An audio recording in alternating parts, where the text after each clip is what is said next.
We're on. So we're live. We've got our chapter 21 on this week. You guys are in verbs for one more week, and then you'll be reverting back to chapter 10, which is the third declension. So please don't get too upset about all that's coming. We do have a lot to learn, and you've got more paradigms. But your paradigms after chapter 10, your paradigms are going to start slowing down. And so you've done the bulk of your paradigm memorization at this point. Now you're just going to be adding like different performatives and a few different connecting letters, but your endings are going to pretty much stay the same. So that's a plus at least. So this week we're going through the imperfect indicative, and the imperfect indicative is built on the perfect, or is built on the present tense stem. So most of your lexicons don't actually include it in the lexicon, but Mounce does in parentheses with your words at the bottom of your vocab cards.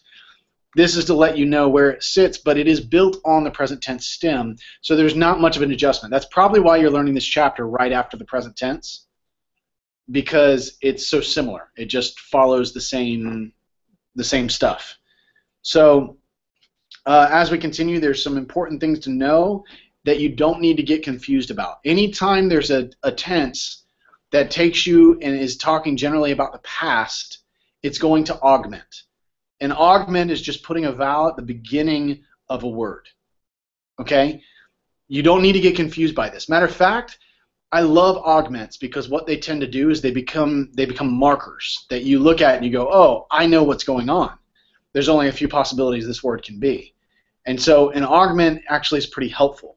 So don't feel like you're being abused because they're adding augments. Augments are a great help. They help you identify the word, and that's what I love about the Greek language, is that it helps so much identify words. When you get to Hebrew, things like that won't be given to you. You'll just have to know it.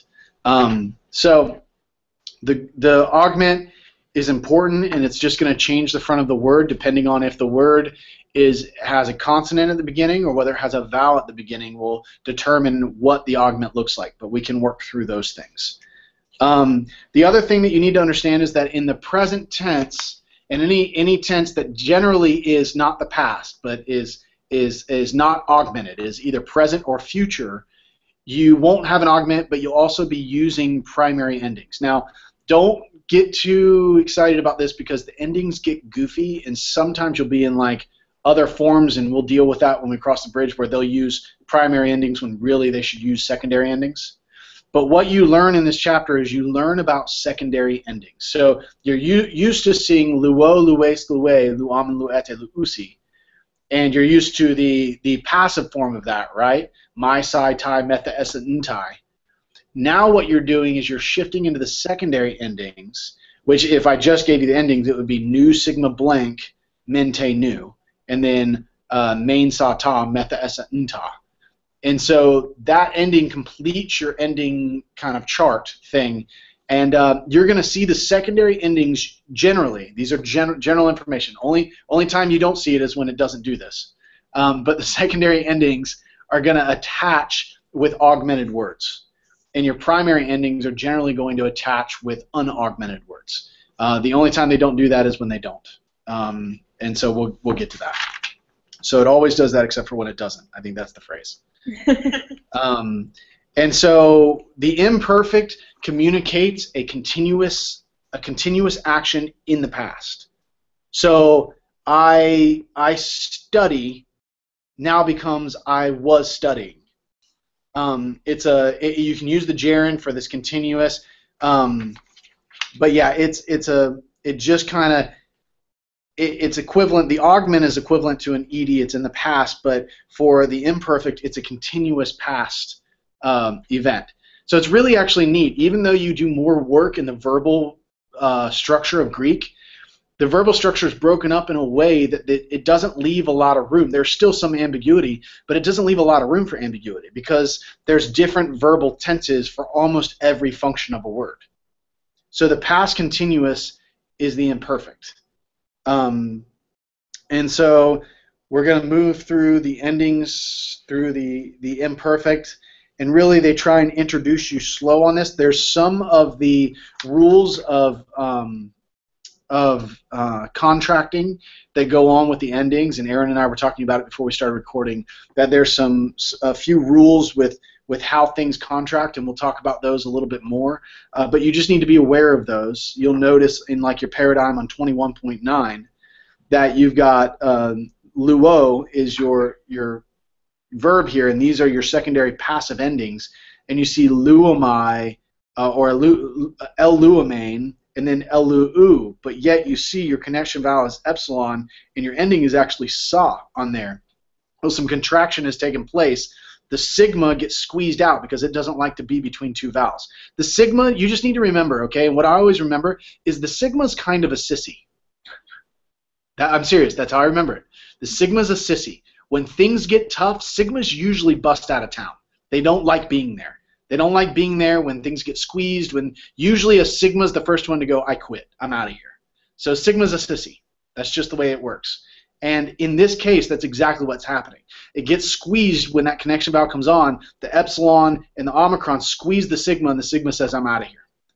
So the sigma busts out, and the epsilon and the omicron contract to make oo. And so that's what's happening when you see elu-oo.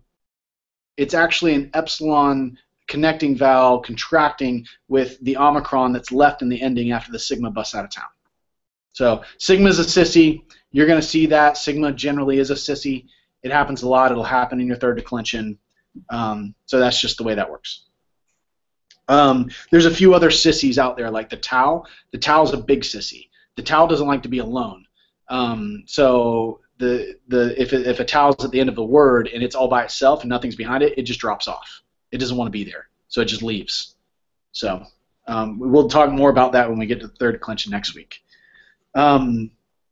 But as you see, when the augment comes into town, when it connects to a consonant at the front of the word, like luo, you're going to see it as an epsilon. Alu is what you're going to see. Aluo or aluon is what you're going to see.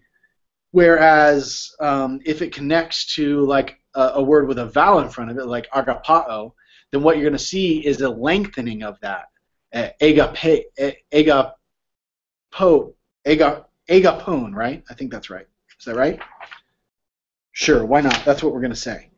So you're going to see that epsilon, you're going to see that contract vowel get in the way with that alpha, and what you're going to see is this lengthen to an eighth eta, and you're going to have an eta at the front of the word, and so that's going to be your augment. But that's going to let you know about an augment.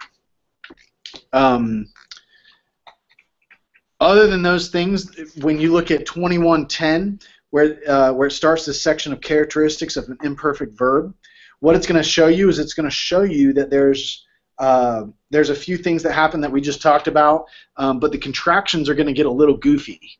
So the contractions in B and C, you're going to have points where the iota subscripts. These are just things that you need to be aware of. But specifically, if you look at 2110C, this is one that you're going to run into every once in a while, but it's when the word doesn't only start with a vowel, but it starts actually with a diphthong. That sometimes you're not going to see the augment on the diphthong, and that's not going to help you. The diphthong is just going to stay there. Either one letter of the diphthong lengthens, or the diphthong remains, and what you end up with is a word that doesn't look like it's augmented on the front, but it carries a secondary ending. So by the secondary ending, you'll know what the word is. Gotcha. Does that make sense? Yeah. Okay. So your imperfect are made up of your augment, your tense stem, okay? There's a connecting vowel, and then your secondary active ending. Okay, this is important, all right? Because when you get to like aorist, you're going to see another what we call a tense, either a performative, which is going to be a sigma that's going to tell you that that's aorist. Okay, so they're going to add another letter in there. But for the imperfect, what you're going to see is a augment, tense stem, perfect tense stem, your connecting vowel, and your ending. So, and other than that, guys, that is the entire chapter. So you need to know these your entire master partial ending chart, you need to have that down in your head. So whatever you have to do to memorize that, whether it's writing it, saying it, singing it. And I told Aaron before, sometimes remembering the connecting vowels can be hard, especially when they're contracting and things are happening. So the way that I remember the connecting vowel, and it's like this mix between like a pirate song and I don't even know what OEO is, but the pirate song and like the goose from Charlotte's Web, where you've got the beginning, I say O-double-E, and then O-E-O, and that's how you remember the connecting vowel for the present tense and the imperfect tense words. So it's always O-double-E and then O-E-O. So, yeah. It's always that until it's not. Yeah. So,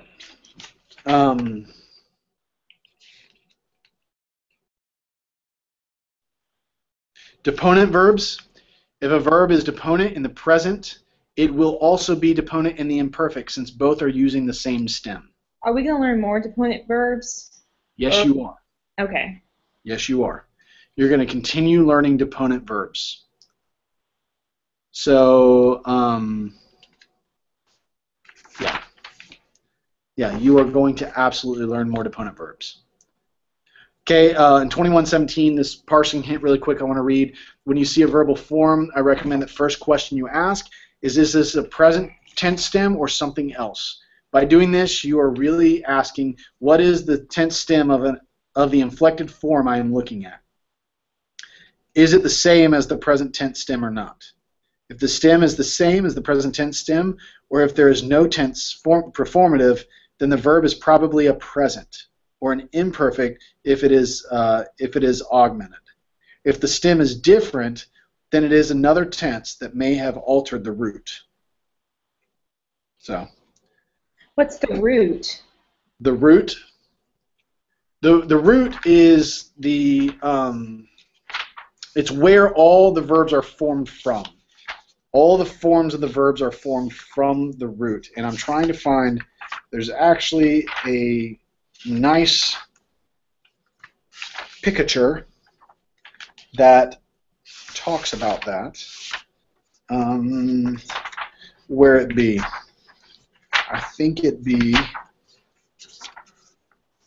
right. If you look on page 169 of your book,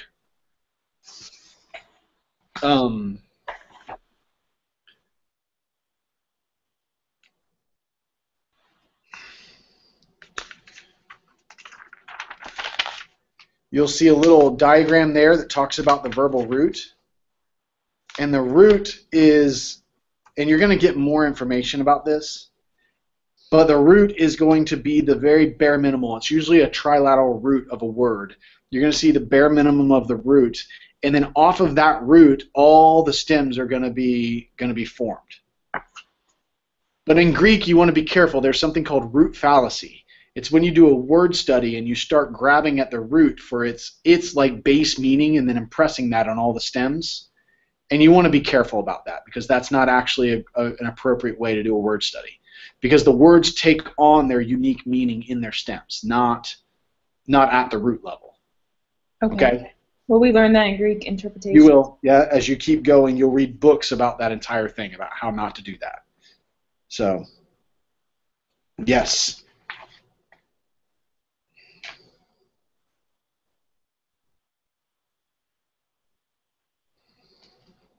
I said trilateral root. That's actually a Hebrew term. I don't think Greek uses a trilateral root. So, but yeah, that whole section, page 168, 169, and even further, 20.1 through, chapter 20 really does talk about verbal roots and how they function and how the tense stems break off of those verbal roots. Probably a good chapter for you to read over at some point.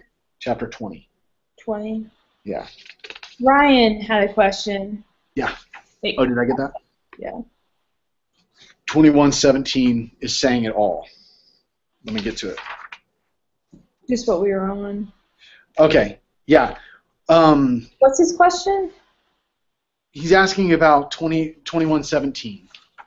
Is it saying Know the vocab to make sure the augment isn't actually just part of the true word itself. Yeah, kind of, Ryan. I think vocab becomes intense here because what's going to happen is that when you learn your vocab, you're always going to learn it in the present form.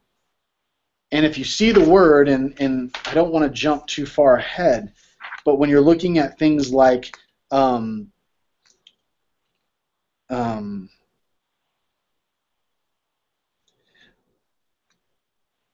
when you're looking at like like if you flip over really quick, and I'm going to do my best to explain this without feeling like I'm putting you guys in the cloud. But if you flip over to page 196, which is the aorist, it's the chapter on aorist, second aorist. Okay? What you're going to see, if you look at 22.5, you're going to see here that you're going to see that the active verb that they're using here is lambano. Lambano is the present tense stem. So if you see elambanon, which uses it's got that mu in it, lambano, you see it in there, you know that has to be an imperfect verb. But if you see the stem shift, if you look down there at 22.6, your word for aorist is actually elabon. So the mu drops out, it completely shifts the stem, even though you have no performative to tell you that this is an aorist. Because the stem changed, you have to know that this is an aorist word. If the stem looked like the present tense, lambano, with the mu and everything, if it looked like that, then you would be able to say, oh, that's imperfect. It's got the epsilon performative and the secondary ending. Well, the aorist also carries the epsilon performative and the new ending, but the issue is that the aorist will actually change the tense stem. And so all this is telling you over here in 21:17 is that if you see the present tense stem in the word, the word that you memorized in the vocab, if you see that in the word, generally it's going to be an imperfect. But where you have to be careful is that the reason this is called second aorist is because there's something called the first aorist. In chapter 23, the first aorist, it doesn't change the present tense stem, but the way that you know that it's aorist is because it adds a tense formative sigma alpha. So what would usually be a luon in the imperfect becomes elusamen or elusoon. So yeah, elusa. So you end up with a sigma alpha, and that tells you it's aorist. Yeah, the sigma. So are you with me, or am I confusing you? Probably typing. Okay. Okay. Yeah. So basically, what he's doing is he's setting you up to start using what you've memorized in your vocab as the present tense to start helping you identify parsing. And so what he's doing is he's giving you a little bit of a paradigm to use, that if you see the present tense word there, like the stem there, then you only have a couple options. If you see it there, it's probably imperfect unless you see the sigma alpha tense performative, and then you say, oh, that's a first aorist. But if it's an aorist word, it's going to mutilate the present tense stem. It's going to change the tense stem. So, yeah. So that's really what he's doing. He's just setting you up to start saying, if it's just an augment, the present tense stem, and the secondary ending, you know that has to be imperfect. So. Got it.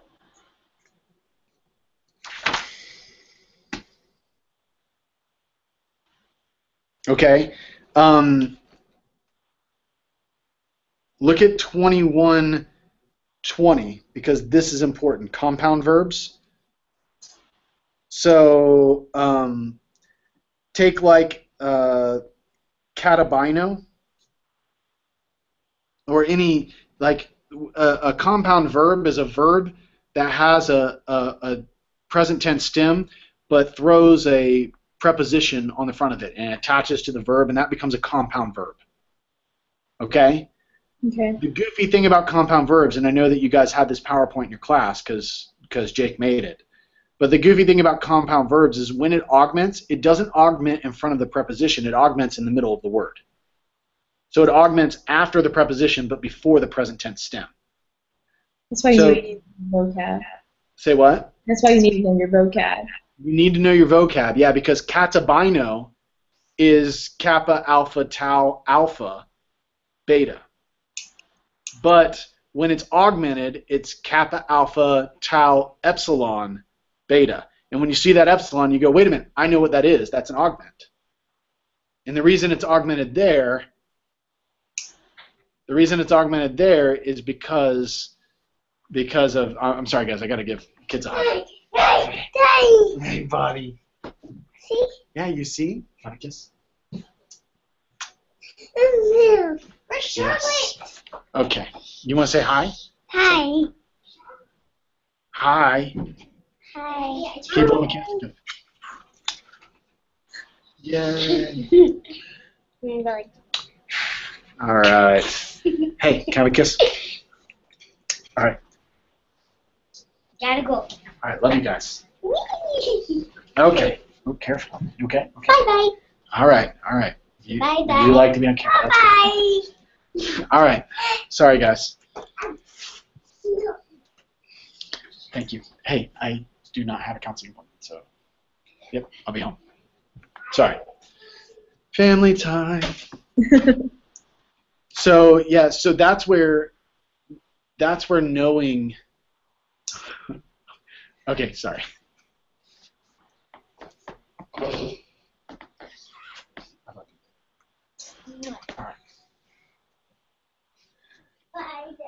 Okay, bye-bye, baby. All right, you met 3 of them. I've got one more, but he's not coming in for a kiss. He doesn't care. Yeah. All right. Okay. Identify the compounds or reduce them or reproduce them from memory.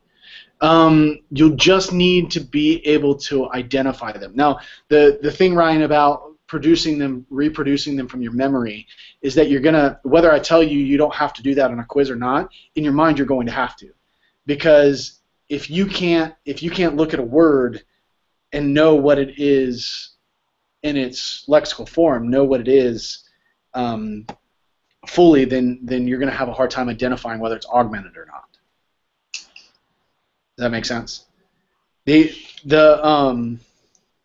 The truth is that compound verbs are their own verb. So it's not as if we're going to go, hey, here's the verb ballo, and what we want you to do is just, just for fun, add the preposition ek and create a word. No, ballo is its own word, and ekballo is its own word.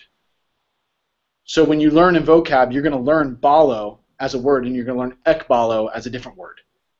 And then if you know your vocab ekballo, then when you see exabalon, you're going to go, wait a minute, that's ekballo, but something weird happened. And that weirdness is the augment jumped in between the ek and the ballo, and that's what's going on. It's augmented. So, yeah. So just keep in mind, nobody's asking you to get creative and try and put preposition and verbs together. They're already done for you. You don't have to make those up. Compound verbs are verbs. They have their own lexical entry, their own words. So you don't have to go around making those up. Paul made up plenty of those that we don't see anywhere else in Greek, and we just follow him. So whatever he made up is what we know. But yeah. So yeah, so we have contract verbs and aimee verbs, which are important. So your contract verbs, you need to look through this paradigm on 21.22, because what happens to your contract verbs are both the fact that, like especially agapon or agapon here, yeah, agapao, this verb here, you see that because it starts with a vowel, the augment lengthens to that eta. And then also all of your rules about contracting apply in your contract verbs as well. It's the same thing. So your alpha goes with your omicron and your new ending, your omicron connecting vowel and your new ending, and you know that alpha omicron with almost anything else lengthens it to an O, omega. So that's where you get agapone.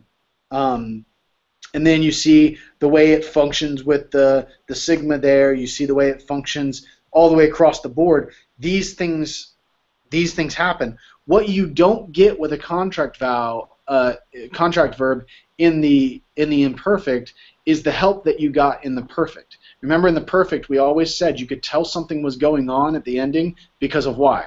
Because there was a circumflex. Right. Here, that's not always going to be the case. Actually, rarely is it going to be the case. There are a few circumflexes, but you're not always going to get a circumflex to show you something's going on. At this point, by the time you get to the imperfect, you just have to know that this is a contract verb. And the augment will help. The augment helps. Right. You'll know that this is what's going on. So, yeah. So you just need to look over those contract verbs and just see how they deal with, just like you learned them in the primary endings. Now you need to come over and you need to say, oh no, what's going on in the secondary endings? How does that look over here? And you can just memorize it. It's really not that much different. So you're going to be kind of surprised with, oh, this is nice. This helps me out. And then memorize the imperfect of Amy. He wants you to memorize these, right? Yeah. Okay. Yeah, you just need to put this to your memory. So really what you're seeing there is an augment. It's lengthening the epsilon of the Amy. It's putting an epsilon in front, and you're getting a lengthened eta. So a main, and if you notice, it's a mix between both passive and active endings, which is weird.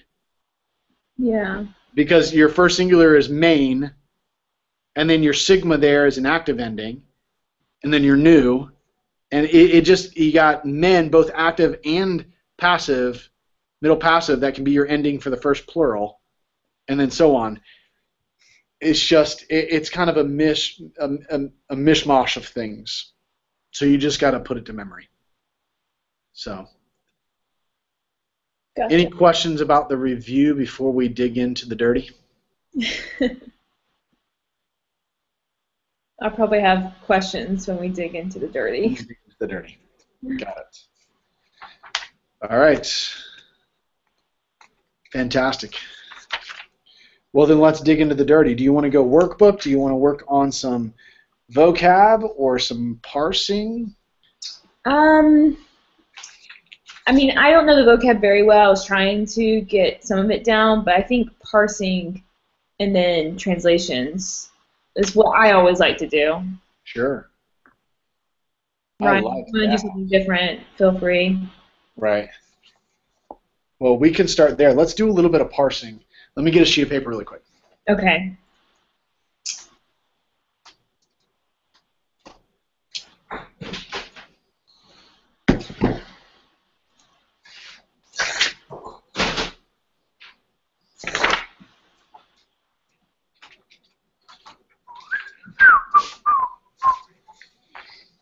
Okie dokie. What are you thinking, Ryan?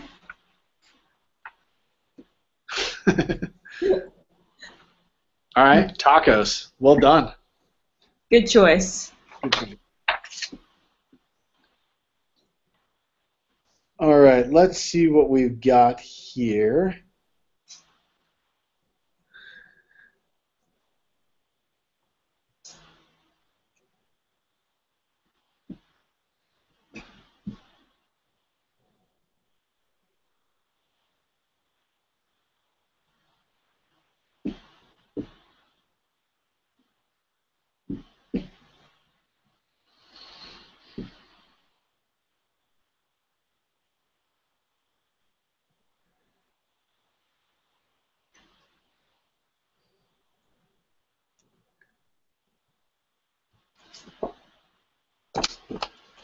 Okay, Aaron?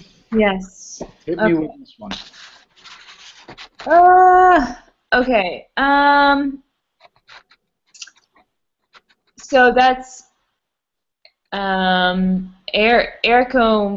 Ericometha? Ericometha. Ericometha. Um,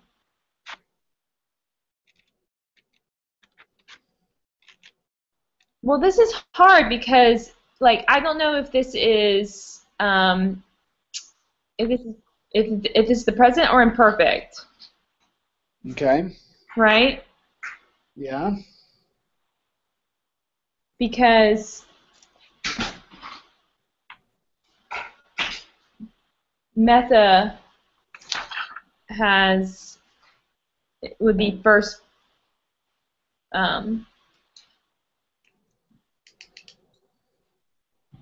first person plural passive.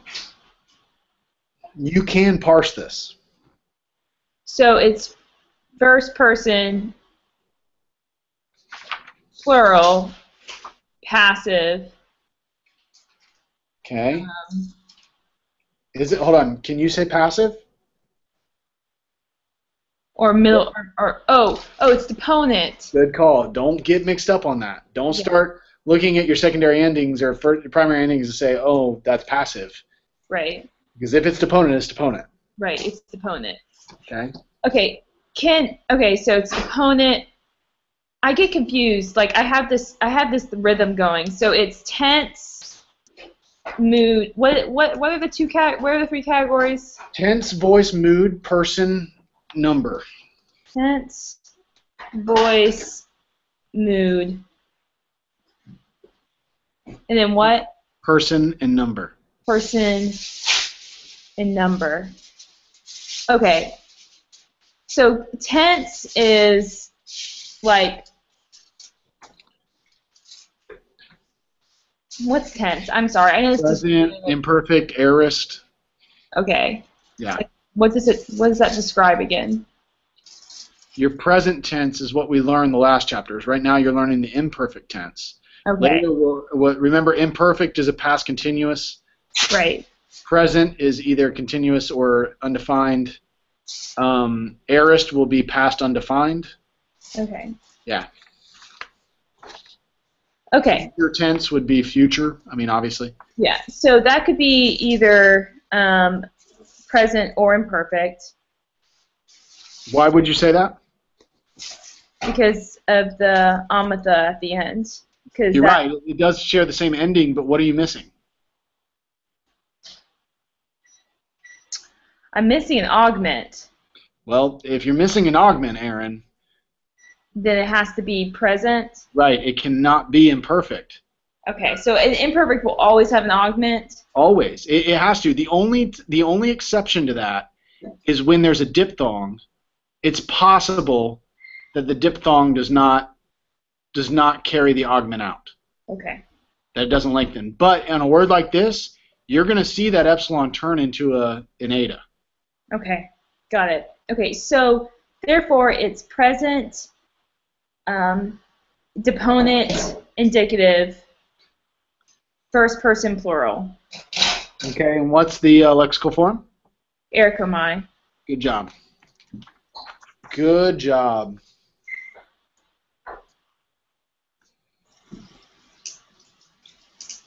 Do you find this hard? As you gain information, it's hard to keep everything straight. Yeah, because now I have a buffet of things to pick from.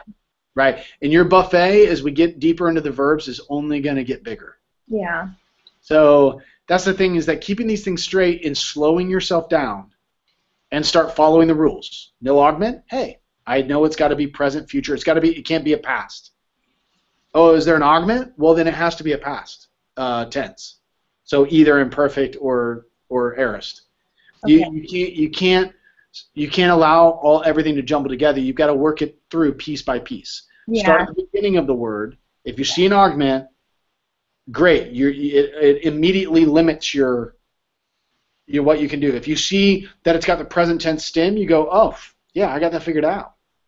Yeah. So you've got a few things that are going for you, and you just need to start learning to break down the word piece by piece, and then let it filter through your buffet of information. Don't bring the buffet of information on top of the word. That's what I'm doing. I'm bringing, everything is here. And then I have to start extracting from the buffet. Yeah, no, don't do that. Take the word and break it up and start dropping it through the filter of all your information. Okay. So, like, look at the front of the word and you say, oh, that has an augment. Well, then that tells me a couple things. And then look at the stem of the word and say, oh, that's this stem. That tells me a bunch of other things. And then here's the ending. That tells me this information. Okay, I got it together. Okay. And then you can break down a word that way. But let each word be the word. Don't start putting all your buffet of stuff on it and then trying to figure out what's happening. Okay, you're right. Yeah. That's a good way of looking at it. Okay.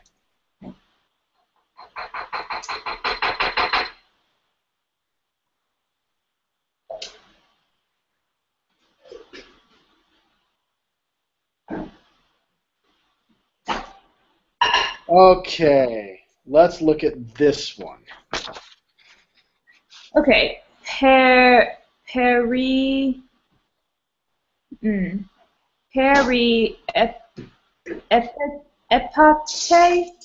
Yes. Peri epate. Okay. Now the problem when you get into like the imperfects and stuff is that the first thing you have to do is know what the word is in order to know how to break it down. Do you know this word, Aaron? I don't know this word. I think it's I will. Yeah, well, it's in this week's vocab. Yeah. Is it? So just try not to glance at the information, but turn over to page 191 and look at the word just so you know the word, but don't read the information. Okay. Peripateo. Peripateo. Peripateo. Yeah, so you know it's a contract verb, right? Yep. Okay. What's compound verb? It's a compound and it's a contract. Because Okay. the e-o. Yeah. The e-o. Yeah. Peripateo. Okay? Compound verbs and there's contract verbs. Huh? There's compound verbs and there's contract verbs. Right. Yep, and it can be both. But yeah, here we go. So parse that for me. Okay, I can't see it. Oh, you can't. Yeah, okay, so periepate. How do you say that? Periepate? Yeah, periepate. Periepate. Okay, so I know it's the imperfect because of the augment epsilon. Where's the augment? It's the epsilon in the middle. Right, so it's after the preposition good, so it's after the peri. Yep. Perfect. So so I know it's imperfect. I don't know my endings. I think it's active, indicative, second person plural. If it's second person plural, I think there'd be a sigma there. Wait, what? If it were second person plural, actually it would be ate. Oh, oh crap. Oh no, it contracted. It contracted. So you got to go back and remember your present tense contract verbs. Okay, so crap. Okay, so therefore it's third person singular. You're right. Oh, I hate that. That's awful. It's tough. This is what you're going to need to know. Keep in mind, guys, I don't think your quiz is Wednesday. I think it's Thursday. It is. Yeah. So, yeah. Periepate is it's both a contract and a compound and a contract verb. So both the augment is in the middle of the word and the end is contracting. So you're right. It's a third singular imperfect present or imperfect active indicative, and it's from the word peripateo. Okay. So when I see like an e-o or an uh-oh, I know it's contract. Always contract. Because remember, in real life, those vowels can't sit next to an omega. Omega swallows up any vowels around it. Right. So the only reason they're there when you memorize it is because it's for lexical form. Right. But in real life, it would be peripateo, not right. peripateo. Right. It would be peripateo. Yeah. So Gotcha. you want to keep going with this? It sounds like we need to keep going with the, Yeah, we need to keep going with the this. parsing. Okay. What? I just wrote a Q.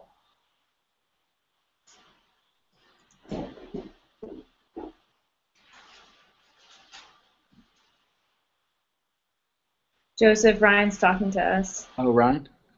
Okay. And do Vespers? And do Vespers? What are Vespers? I think that's something Anglican. Right. Yeah. It says- Stop.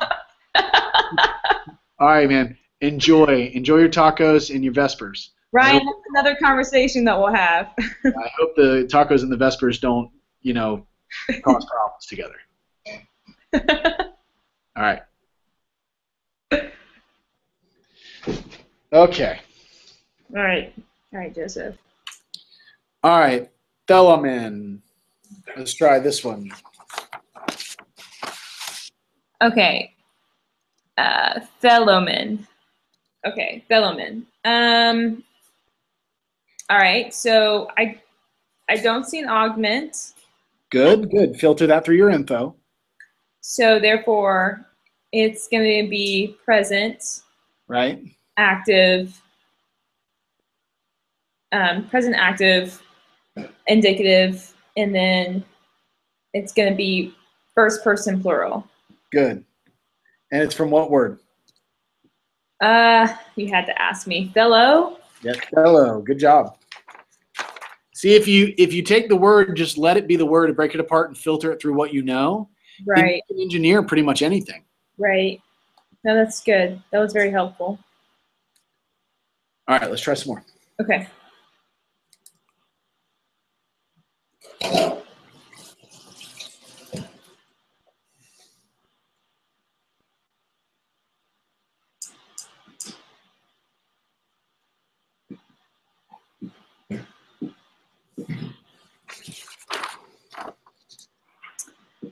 Okay. Air. That's a key. Air conto. Air conta. Air conta. Yep, air conta. Air conta. Okay. So I see an augment. Perfect. Filter that through. So therefore, it's going to be imperfect. Okay. It's deponent. Good. Indicative. Air conto.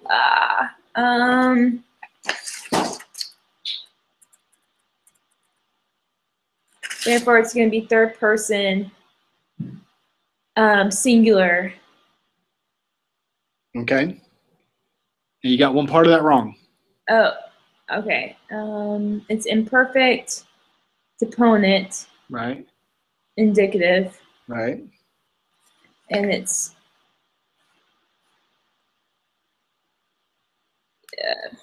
third person. Isn't it third? It's not third person singular. Nope. Let me give you a hint. No, don't tell me.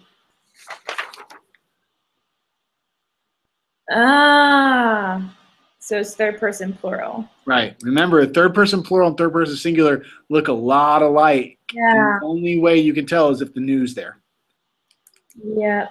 So air conta means because you got main sa ta, metha essa nta. Okay, so the inflected meaning, this is helpful for me too. Right. So that's going to be, oh man, third person. This is third person plural, so therefore it's going to be they were being coming. Why would you say being? Because it's passive. Oh Is no, opponent. Okay, so they were coming. Perfect. So would you translate it as passive even though it's deponent? No, remember, deponent verbs take passive endings, but they're always inflected active. So that's the deponent rule. So, but when you say active, I'm saying they were. Yeah, that's active. Yeah, that's active. That's past. That's telling you it happened. Yes, but yeah, okay. Yeah. Right. So remember the way you can tell if you're saying something in the past is if it can be done by zombies or by God. Okay. So they were coming is a little different, but they were coming by zombies. That doesn't work because it's not the zombies doing the coming. Right. Yeah. So you gotta think through that. Remember, the were is not a, even though sometimes we can use it for a, yeah, I was, being hurt, or they were being hurt. It can be a part of a past, but the were is more of a past. It's this kind of helping verb past stuff. Greek doesn't use helping verbs. The English uses helping verbs, but Greek doesn't. We have to supply the helping verbs to give us the right time frame. Gotcha. Yeah. Okay. Can we do another one? Yes, we can. Kidding me? This is my favorite thing ever. I'm so glad I'm like fulfilling that for you. My dream in life. Hey, my mom said you preached a good message on Sunday. Oh, I'm glad she was there. Yeah. Good. Yeah, it was about parenting. You don't need that message yet. It's never too early. That's right. Okay, let's try this one. Okay. Apoieta. Apoieta? Apoieta. Apoieta. Yeah, Okay. apoieta. Apoieta. Now, Okay. don't get confused of all the vowels in that word. Just keep your system. Okay, Figure it so it's augmented, therefore it's imperfect. Okay. Is poieo a deponent? You tell me.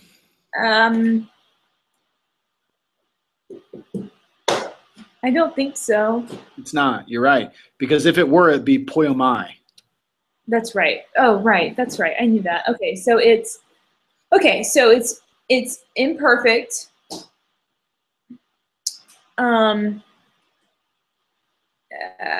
So okay, hold on. It's imperfect. Okay.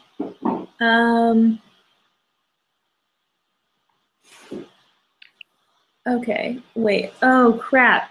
Okay, so this is a contract. It is. It's a contract verb.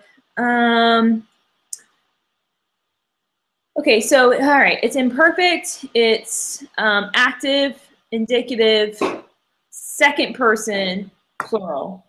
Good. From what word? Poieo. So therefore, it's meaning you. Oh man, I always get confused. So you were being. No, wait.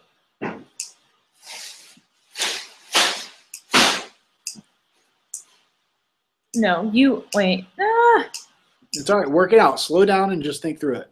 Okay, so I know it's imperfect, therefore it's passive. So it's you were. Hold on. Say that one more time. That entire So sentence. I know it's imperfect. Right. So therefore it's past tense. Right. Well, it's in the past. Yes. So it would be translated as you were. I think you would be right on that. Okay, so you were. And so you were doing. Good. But so what my question is, if that word had the middle passive ending. What word did? The one that we just did. Apoiete? Yeah. I don't see middle passive on that. No, if you had given me. If it were middle passive. If it were middle passive. Yeah. In like the second person plural. Right. How would you translate that? It would be you were being. Done. Doing? Done? Yeah, you were being done by zombies. No, that doesn't make any sense. Oh my god. I mean, you may not find that word, but it works. I mean, that would be if you were going to do a So passive. stupid. Can we move on? I mean, that's not what it would have meant in Greek. Okay, you're definitely bringing in. Dang it. Okay, here we go.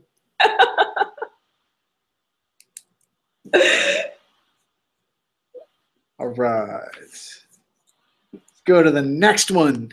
Everyone's gonna love this video. Hey, I want to make sure I speak my innocence in this entire thing. This is all you. No, it's, Yep. as the teacher, you have to take everything on. No, is that right? Yes. I'll let Briones know that. Yes.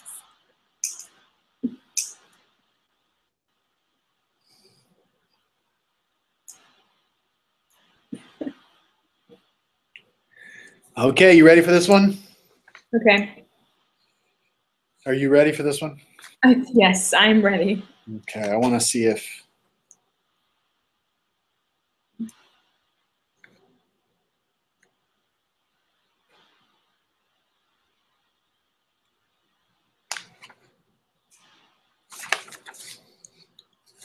All right, here we go.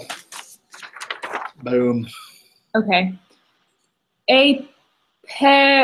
Aperu esta? Oh, wait a minute. My eyes did 2 words. That's a text critical error. Okay. Hold on, I combined 2 words on that one. Okay. That's not a thing. You would have had a hard time with that one. That's not a word.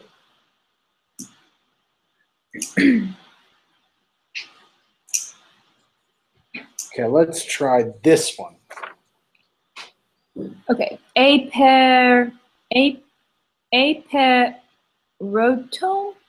Yep. Aperotome? Yep. Okay. All right. So I know it's augmented, therefore it's imperfect. Tone. Where's the augment, Aaron? Oh, okay. So this is a vocab word? I don't know. Okay. All right. So no. Darn. Okay. So this is not augmented. You think it's not augmented? It's not. It's not. Okay. So wait. Man. Yes, it is. Why? Why are you going back and forth? Which one is it? It is augmented. Okay, where? Because the vocab word is a pair otao. Okay, so tell me what's going on. Why? So the epsilon turned into an eta. But the epsilon looks like an epsilon. What? No, that looks like an eta. That's an epsilon right there. No, epsilon pi eta. Yeah, but I thought the augment goes here. Yeah, but it's a compound verb. That's all I wanted you to say. Okay. It's a compound verb. Okay. All right. So therefore, okay, it's augmented. Therefore, it is imperfect. Tone.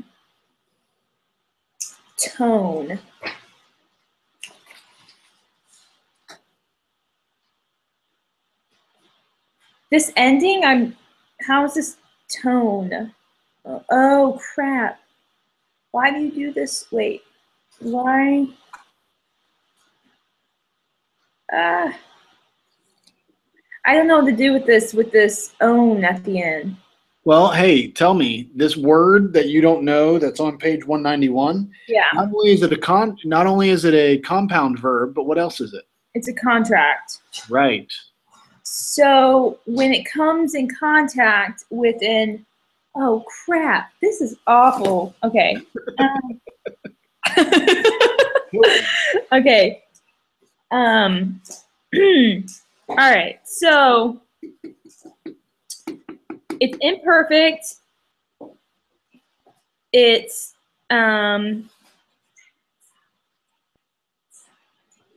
okay. It's imperfect. Leave that box. The hind box. Yeah. Okay. So it's sorry, Joseph. Okay. It's all right. It's imperfect. It's indicative. It's It's active, and Right. it's either first person singular or third person singular. Right. So yeah. You got that right. But like, so it means I ask, I question. So I would translate that as I was asking. Right. Or they were asking. Or they were asking. Yeah. Now keep in mind in your secondary tenses, in your secondary endings, the first person singular and the third person plural are often the same. Say that again. The first person singular and the third person plural in your active endings look the same.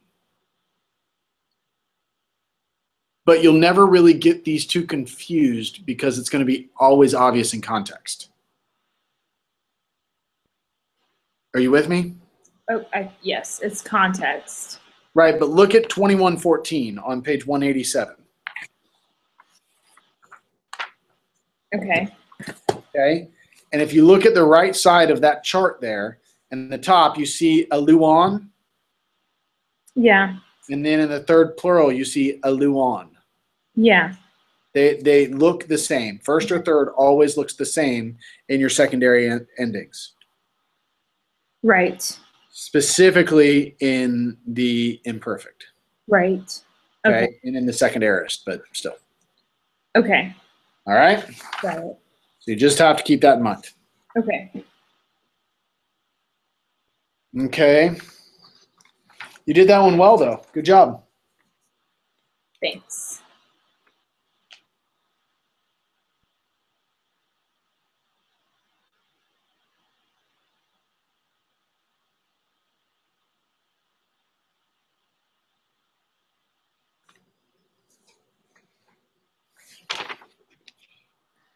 Okay. A paru esta. A paru esta. Eparueste. A paru este. Yeah. A paru este. Okay. Ooh, what is this word? A. Is this a new vocab word? I don't think so. The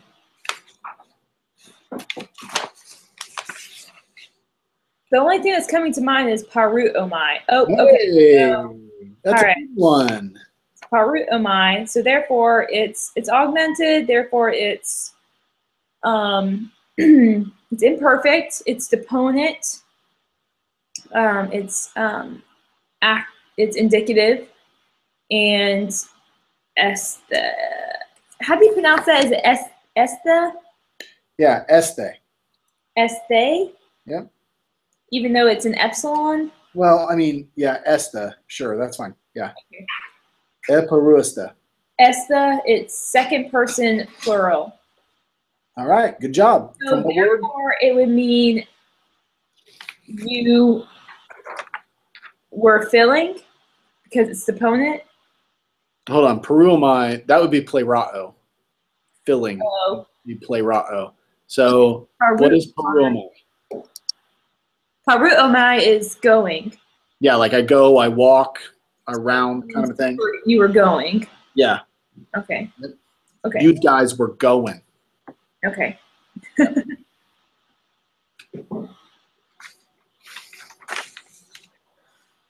I'm getting all this special treatment today. There you are.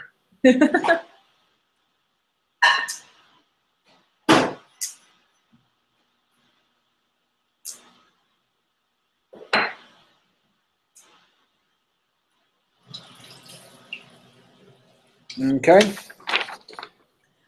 Okay. Oh man. I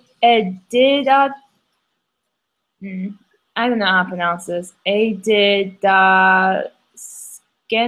Good. Adidoskin. Adidaskin. Yeah, it's Adidoskin. Yep.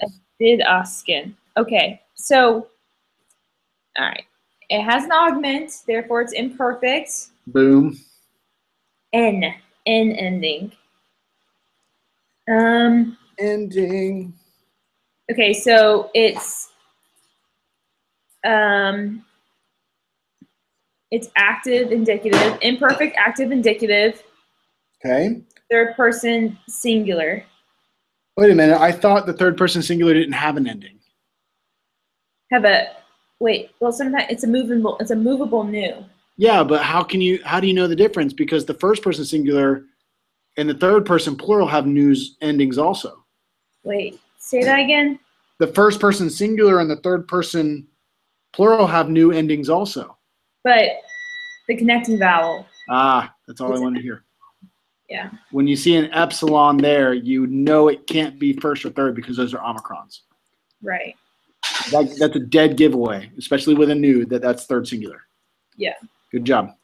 So therefore, it would mean we were teaching.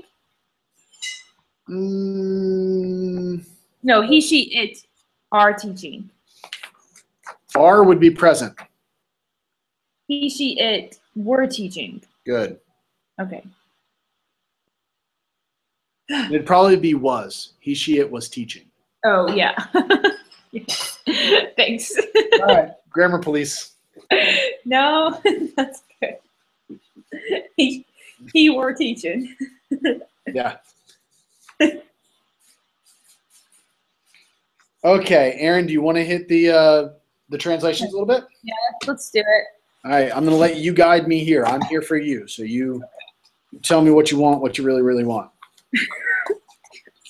I got it. You're a 90s child. I am very much a 90s child. You have to wear your overalls next week. Because Okay. Chris Cross will make you. Wait, what? Sorry, that's truly a 90s reference also. Wait, what did you say, though? I said Chris Cross will make you jump. I don't know that will make you jump. All right. Okay. All right. Bring me to what we got. I'll forgive you. Okay, so on page, I've done, we did all the translations 1 through 10 in class. Yo, okay. So can we do the additional? Yeah, let's hit it. Let's do number 12, because that's on, and then I stopped. Did you already get number? You already got number 11? Oh no, I didn't. I'm sorry, your mic is breaking up a little bit. I said 11. It looked too hard. Looked too hard. Yeah. Well, that sounds like a good reason to do it. Okay. Just saying. Okay, let's do it. Hey, your excitement needs to calm down. Okay? You are way too excited. Yeah. I feel like this is like a workout for my brain. That's because it is.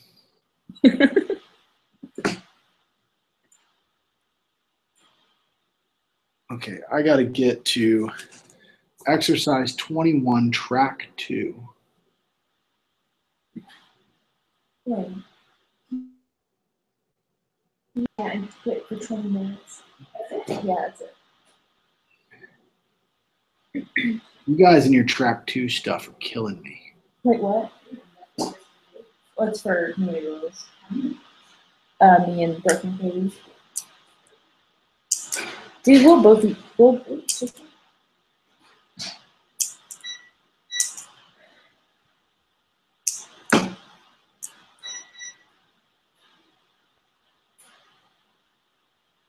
Okay.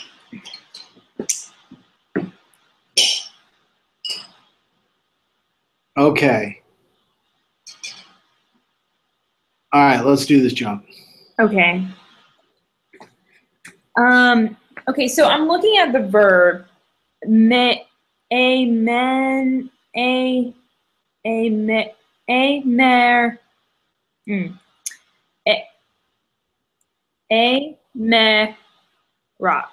rice, rice.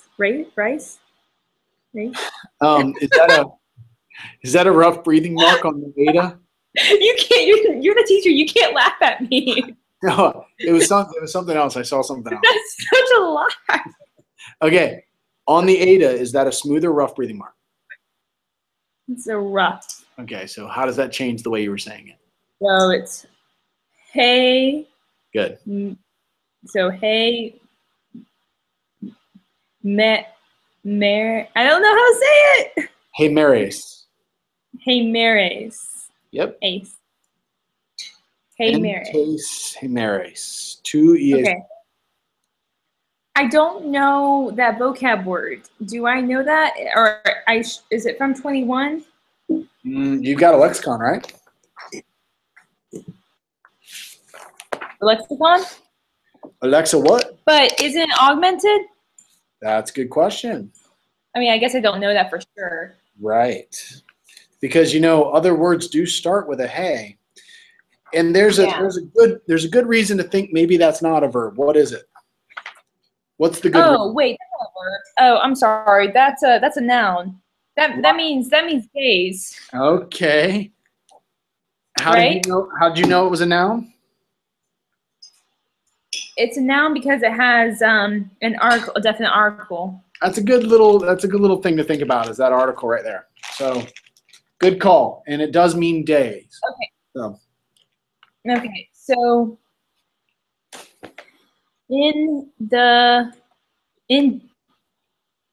okay, all right. So in the days of Jesus. Good. Okay. In the days of Jesus.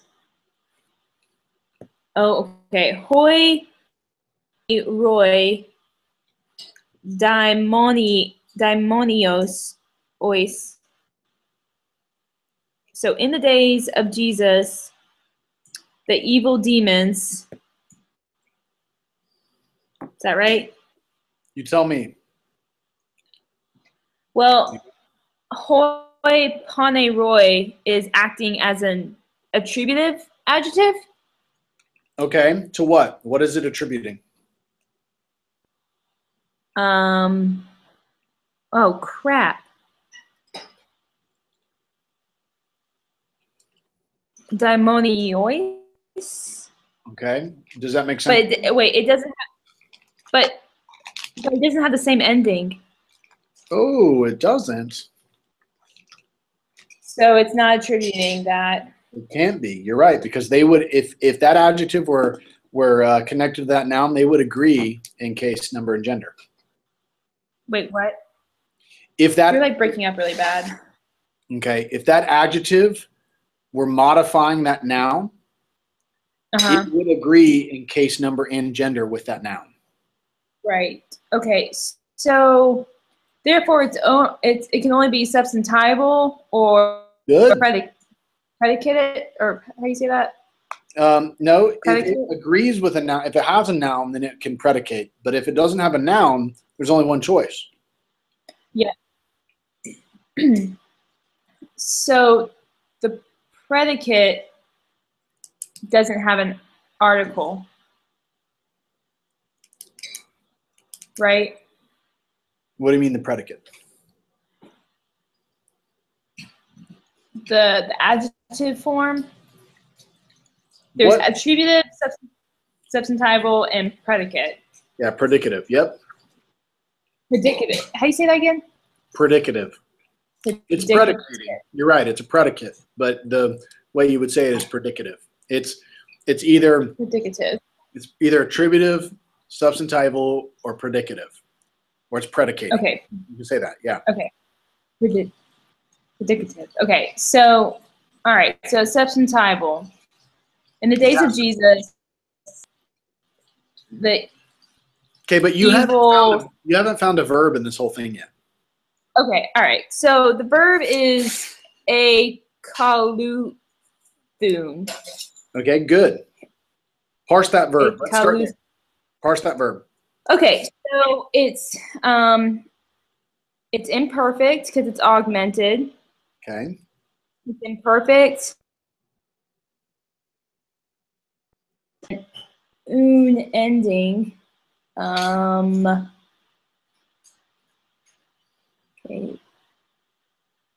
Oh man.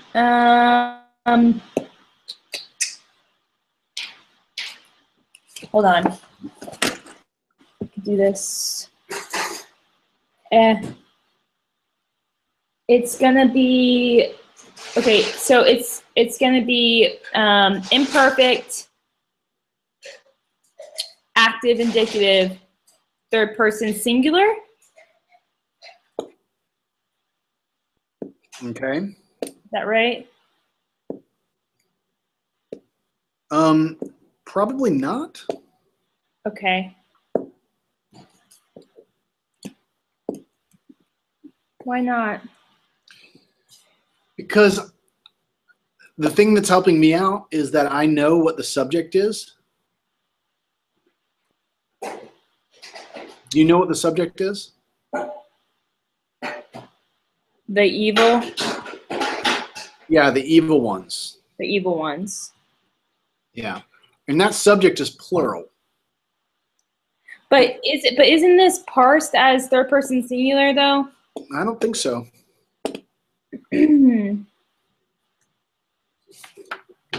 I mean, I guess I could be off, but usually a third person singular has an epsilon there. Yeah, but doesn't it contract? It's a contract word. It is a contract, but remember, what is the word itself? Akoleutheo.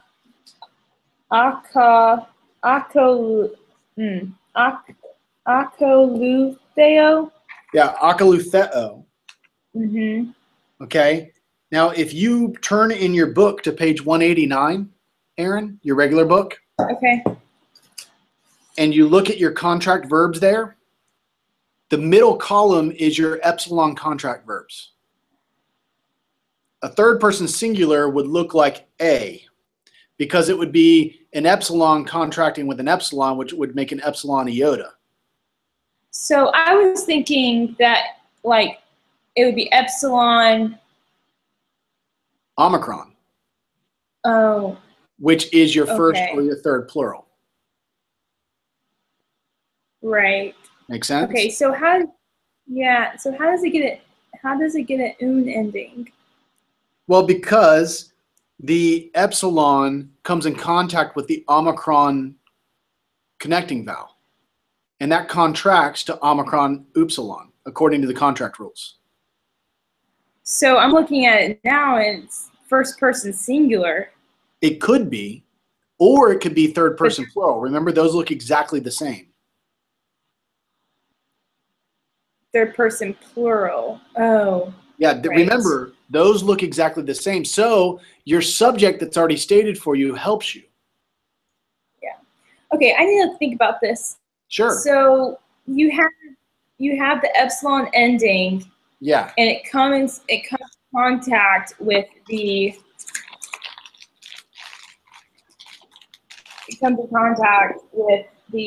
omicron. Right. Therefore, it becomes omicron upsilon. Yep. Okay. Okay. And that happens in the first person singular and the third person plural. Okay. All right. So it's imperfect. It's active, indicative, third person plural. Okay. So therefore, it's he, she, it. That would be third person singular. Okay, I'm sorry. They were they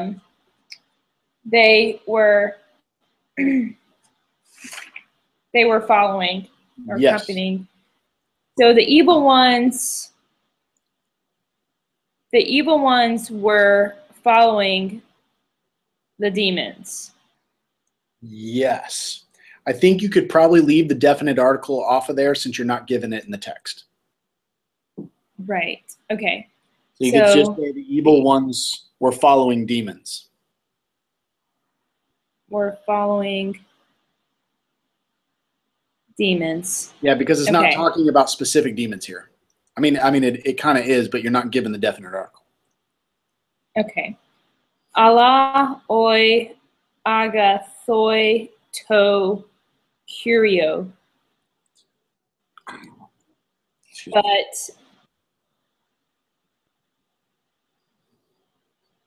the good ones, but yet, so it's but yet or except. The good ones, but the good ones of the Lord. What is of? What's that helping word for? Usually that's possession. Right. Oh, toe. So, wait, but the good ones, toe. But so it's dative. So it's Yeah. But the good ones with the Lord. Could be, but I think to the Lord probably makes sense. But the good ones to the Lord. Yeah. So if you read the whole thing, you've got in the days of Jesus, the evil ones were following demons, but the good ones to the Lord. Okay. Okay. Now you can do good English translation, and you can smooth this out because these guys wrote on little pieces of paper that were really expensive, and so they would save as much space as they could. And if they already stated a verb, they wouldn't state it twice.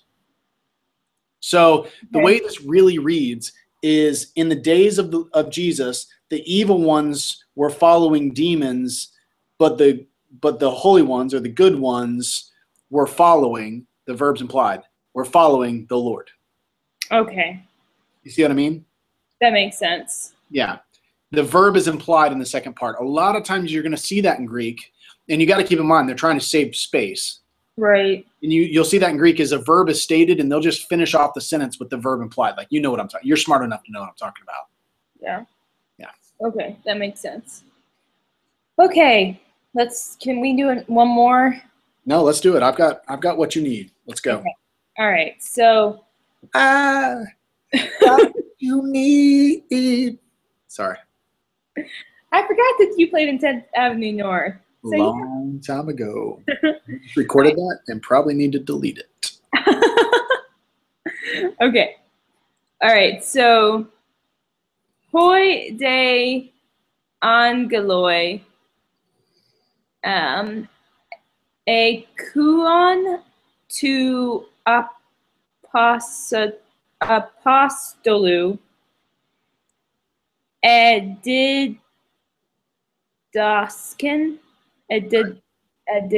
edidaskin Yep. gar tus is that the No, it's ph. That's a fee. Wait, so what's this word? Phariseos. Phariseos? Phariseos. Phariseos. And Phariseus. Sorry. Phariseus, not us. Phariseus. Yep. And te synagoge. Yeah, synagogue. Synagoge. Yep. Okay. All right. So the verb is a kuon. Good. So it's imperfect. Good. It's gonna be active. Right. Indicative, imperfect, active, indicative. I'm gonna say it's gonna be third person plural because the subject is oi angeloi. Shut the front door. You are. Good job. Okay. The problem is I don't know this verb. It's What, akuo? Akuo? Yeah. Okay, so it means but the angels were hearing? Yes. But the angels were hearing of the apostles? From the apostles? No, that doesn't make sense.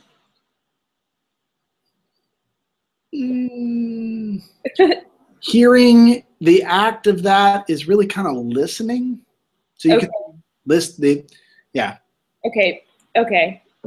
When But they announce it, they say "hear me," but when it's they're saying they listen. they were hearing. I mean, you could say they were hearing, but it Okay. also was listening. So you could say, "But the angels" or "and the angels were listening." What you got? Um. Of the apostle. That's all I got. Good. That's actually good. And Okay. in good English, even though it says this in Greek, it's probably "to the apostle." Yeah. But keep "of" because that means it's genitive. Right. So keep "of." Yeah. So the angels were listening of the apostle. Of the apostle singular. All right. So A did asken. Okay. It's imperfect. Good. It's active, Good. indicative, third person singular. Good. Okay. Didasken means I teach. So he, she, it were teaching.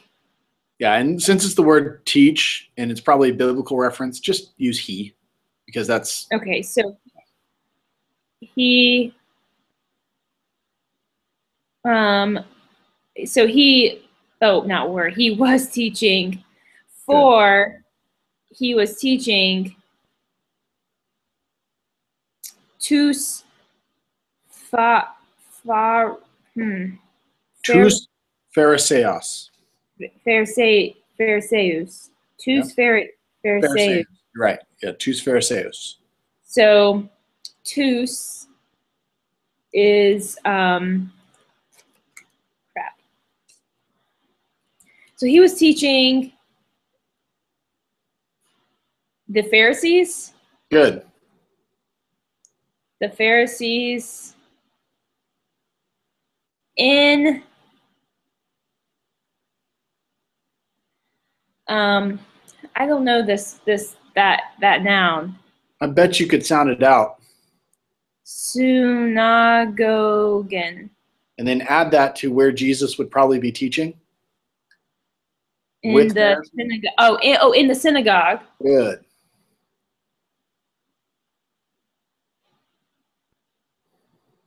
Okay. Put it all together. So, but the angels were listening to but the angels were listening of the apostle, Yeah. for he was teaching the Pharisees in the synagogue. Perfect. And then if Doesn't you make wanted to smooth it out, you could know that in English it makes more sense to say, but the angels were listening to the apostle. And you could say who was for he was teaching the Pharisees in the synagogue. So what I don't understand about that is like, why is it he? Because it's talking about angels. yeah, but okay, that's a good question, Aaron. Let's work that out. Okay. What you're looking for is, unfortunately, he is a pronoun, right? Right. And we haven't gotten to pronouns yet. But pronouns don't stand on their own. Pronouns represent what? Of the subject. Well, pronouns, yeah, but pronouns represent something else. So you can talk about me and you can say Joseph, Joseph, Joseph. And then later in your sentence, you can say he taught me Greek or he Right. tutored me in Greek. But everybody who hears that is going to know that the he is not random. The he points to me, to Joseph. Right. One, right? That's called the antecedent. Right. And so every pronoun has an antecedent. And so your question is a good question because what you're asking is, I know the subject is he, but what is the antecedent of he? Right. Is it the angels or No. is it the apostle?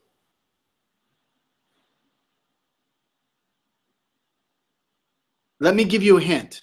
If it were the angels, then It would be plural, and it would probably be right. Yeah, because the angels Right. are plural. But since apostle is singular and the verb is singular, it's probably referring to the apostle who's teaching. So therefore, Yeah. Okay. So what it's saying is it? Wait, is this an actual verse?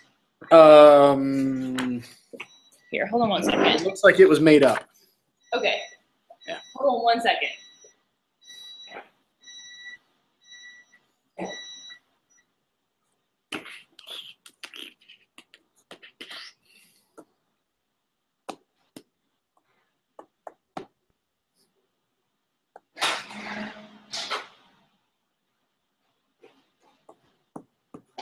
Okay, so it was made up. All right. Okay. Okay, It was Joseph. absolutely made up. So do you feel good or? I just need to study more. I need to study my vocab more. I need to study my endings more. And I need to keep in mind the compound and the contract verbs and rules to that. Right. I understand. So I just need to study more. Okay. Yeah. All right. Well, just keep going, girl. You're doing this very well. You just again as you continue to spread out how much information you actually know. Yeah. Remember to try not to get overwhelmed with the amount of information. Instead, when you look at these sentences and you go to translate them, allow the words to stand for themselves and just filter the words through what you know. Right. So don't throw all the information on the sentence and then get confused. Oh man, Right. it's all jumbled. Just let the sentence be the sentence and work through what you know. And Right. you'll correct yourself. As you go, oh, wait a minute. That can't be right. That doesn't make any sense. And Right. you go back and you can fix it. So That makes sense. that's Thanks, what Joseph. translating is all about. Yeah. You got it. Anything else you need before we sign off? I don't think so. I will definitely text you. All right, girl. Enjoy. All right. Thanks, Joseph. No problem. Bye. Bye.